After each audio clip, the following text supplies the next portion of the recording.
प्यारे बच्चों, आज हम समुच्चयबोधक अर्थात योजक के बारे में पढ़ेंगे। समुच्चयबोधक वे अविकारी शब्द हैं जो दो या दो से अधिक शब्दों, पदों, वाक्यांशों या वाक्यों को जोड़ने या मिलाने का कार्य करते हैं। जैसे राम और सोहन सगे भाई हैं। रवि उत्सव में उपस्थित था पर उसका बेटा नहीं आया था। बादल छाए और वर्षा होने लगी। परिश्रम करो ताकि परीक्षा में उत्तीर्ण हो सको। उपरयुक्त वाक्यों में और, पर और ताकि आदि अविकारी शब्द पदों और वाक्यों को जोड़ रहे हैं, अतः ये समुच्चयबोधक अर्थात योजक हैं।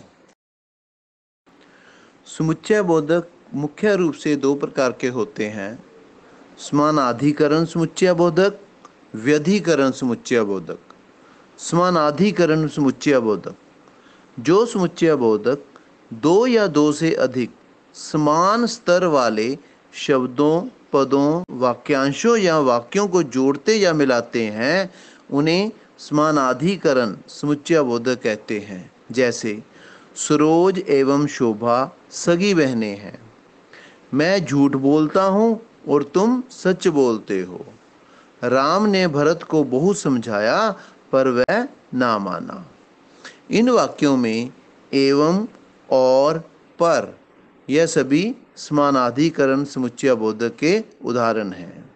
और अन्य उदाहरण और, एवं, तथा, या, अथवा, या तो, ना तो, नहीं, अतः, इसलिए, पर, परंतु, किंतु, लेकिन, मगर आदि ये सभी समानाधिकरण समुच्चयबोधक के उदाहरण हैं।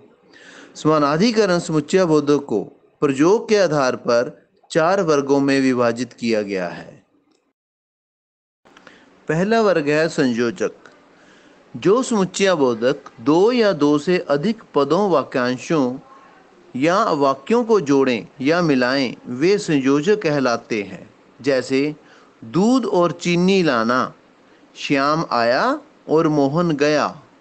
पत्र एवं निबंध लिखने का कार्य पूर्ण करो। चश्मा तथा कलम लाकर मुझे दो। इन वाक्यों में और, एवं, तथा आदि संयोजक के अंतर्गत आते हैं। दूसरी प्रकार है विकल्प बोधक। जो समुच्चयबोधक दो में से किसी एक को ग्रहण करें या दोनों का त्याग करें, उन्हें विकल्प बोधक कहते हैं। जैसे तुम पेन या पेंसिल ले सकते हो, ना तुम आए ना तुम्हारा भाई। चुपचाप बैठो अन्यथा हाल से बाहर निकल जाओ। उपरयुक्त वाक्यों में या, न, अन्यथा आदि विकल्प बोधक के अंतर्गत आते हैं। तीसरी प्रकार है परिणाम सूचक। जो समुच्चयबोधक शब्द दो वाक्यों का परस्पर कारण कार्य संबंध सूचित करते हैं, अर्थात प्रथम वाक्य में कारण दर्शाकर दूसरे वाक्य में उसके परिणाम को दर्शाते हैं, उन्हें परिणाम सूचक समुच्चयबोधक कहते हैं। जैसे मैं व्यस्त था अतः तुम्हारी शादी में नहीं आ सका। वह मेरा घनिष्ठ मित्र है इसलिए उसके निमंत्रण पर जा रहा हूँ। वह काफी बीमार है इसलिए स्कूल नहीं आया। इन वाक्यों में अतः, इसलिए समुच्चयबोधक अपने से पूर्व आए वाक्यों में कारण प्रकट कर रहे हैं और अपने के बाद में आए उपवाक्यों में परिणाम को बता रहे हैं, अतः यह परिणाम सूचक शब्द हैं। समानाधिकरण समुच्चयबोधक की चौथी प्रकार है विरोध सूचक। जो समुच्चयबोधक अपने से पूर्व आए उपवाक्य में कही गई बात का बाद में आए उपवाक्य में विरोध प्रकट करते हैं, उन्हें विरोध सूचक कहा जाता है। जैसे मैं तुम्हें रुपए देता किंतु आजकल मेरा हाथ तंग है। मैंने तुम्हें बहुत समझाया परंतु तुमने मेरी एक बात भी नहीं मानी। रवि अध्यापक के पास मेरी शिकायत करने गया था लेकिन अध्यापक ने उसे ही डांट दिया। उपरयुक्त वाक्यों में किंतु, परंतु, तो और लेकिन आदि समुच्चयबोधक विरोध सूचक की श्रेणी में आते हैं।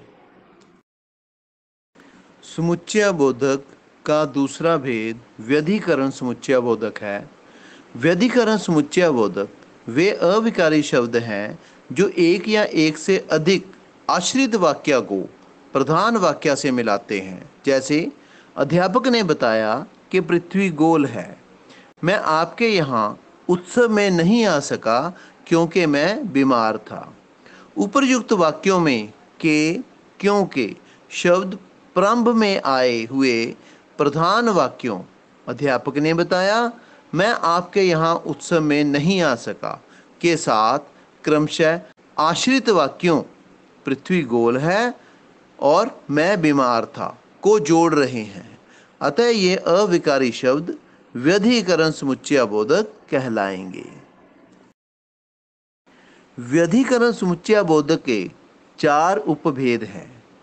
पहला भेद कारणवाचक। ये समुच्चयबोधक मुख्य उपवाक्य में परिणाम बताकर आश्रित उपवाक्य में उसका कारण बताते हैं। जैसे वह परीक्षा में नहीं बैठी क्योंकि उसने तैयारी ही नहीं की थी। मैं लाल बहादुर शास्त्री का प्रशंसक हूँ क्योंकि वे सादगी पसंद थे। आपको अब सेवानिवृत्ति ले लेनी चाहिए ताकि आप स्वतंत्र रूप से देश सेवा का कार्य कर सकें। इन वाक्यों में क्योंकि, ताकि शब्द पहले वाक्य के परिणाम बताकर दूसरे वाक्य में उसका कारण बता रहे हैं। अतः ये कारणवाचक समुच्चयबोधक हैं। दूसरा भेद है उद्देश्यवाचक। जिस समुच्चयबोधक शब्द के बाद आने वाला उपवाक्य पहले आए प्रधान उपवाक्य के उद्देश्य को प्रकट करता है उसे उद्देश्यवाचक समुच्चयबोधक कहते हैं। जैसे मैं घर से शीघ्र चल पड़ा ताकि समय पर स्टेशन पहुंच सकूं। मन लगाकर पढ़ो ताकि पास हो जाओ। पिताजी चाहते हैं कि मेरा बेटा पढ़ लिख कर डॉक्टर बने। उपरयुक्त वाक्यों में ताकि, के शब्द अपने से बाद आए उपवाक्य में प्रधान उपवाक्य के उद्देश्य को प्रकट कर रहे हैं। अतः ये उद्देश्यवाचक समुच्चयबोधक हैं। व्यधिकरण समुच्चयबोधक का तीसरा भेद स्वरूपवाचक है। जिन समुच्चयबोधक शब्दों के पश्चात आने वाले आश्रित उपवाक्य में प्रधान उपवाक्य का स्वरूप और भी स्पष्ट हो जाता है उन्हें स्वरूपवाचक कहते हैं। जैसे ईश्वर सर्वव्यापी है अर्थात सब जगह रहने वाला है। पाप से घृणा करो अर्थात बुराइयों से दूर रहो। राम बहुत लंबा है मानो ताड़ का पेड़ हो। उपरयुक्त वाक्यों में अर्थात, मानो, समुच्चयबोधक के पश्चात आने वाले आश्रित उपवाक्यों में प्रधान उपवाक्य के आशय को और अधिक स्पष्ट किया है। अतः इन्हें स्वरूपवाचक समुच्चयबोधक कहा जाता है। व्यधिकरण समुच्चयबोधक का अंतिम भेद संकेतवाचक है। जिन समुच्चयबोधकों के प्रयोग से प्रधान उपवाक्य की बातों का संकेत आश्रित उपवाक्यों में मिल जाता है उन्हें संकेतवाचक समुच्चयबोधक कहते हैं। जैसे यदि परिश्रम करोगे तो पास हो जाओगे।